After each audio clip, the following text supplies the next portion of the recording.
I'm going to give you 6 choices that people got to make on a regular basis. And I know nobody has time for anything else to add and distilling everything down. This is all the neuroscience, all the personal experience, and all my time with the first responders behind closed doors.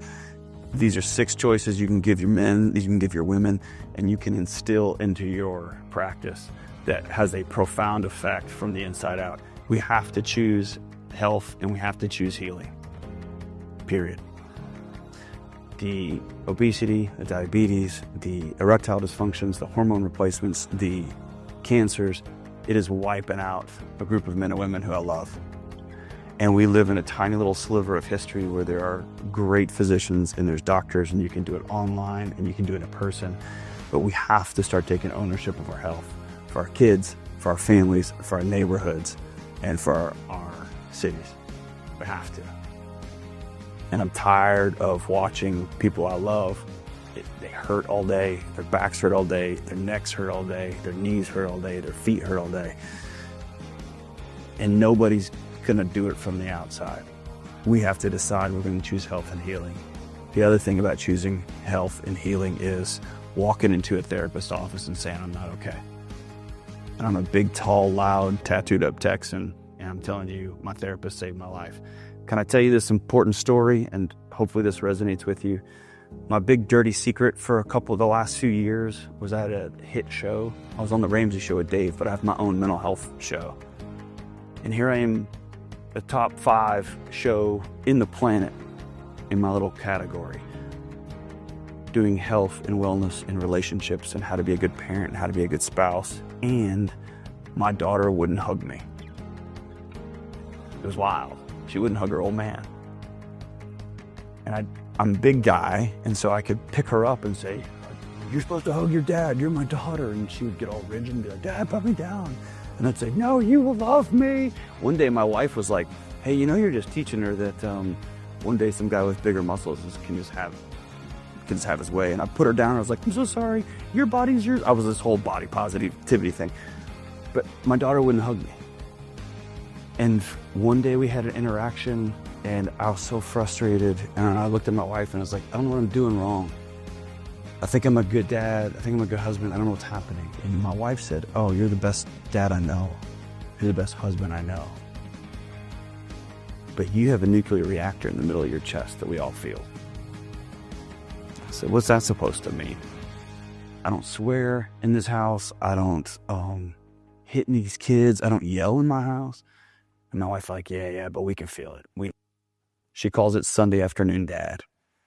Just like I don't have to say nothing. I can just be on the couch watching something. And if somebody asks, what's wrong? I could be like, well, I can't sit down for 5 minutes. This whole Sunday afternoon dad. She calls it being violent with my silence. She said, is it possible that little girl feels that tension? She wants to hug her dad so much, but she feels that electricity. I said, oh, so it's not. She's like, well, so I threw a temper tantrum and went down to a therapist in Nashville. This is just like 2 years ago. And I walked in and said, evidently there's something wrong with my nuclear reactor in my chest. And my daughter won't hug me. 1 month later, 2 months later, 3 months later, I told that therapist of mine, she's about 62, her give a crap is 0. She's awesome. I told her some stuff that I had never told anybody about things that happened to me when I was a little kid. About dark stuff. I didn't tell my wife. I've been with my wife for 23 years.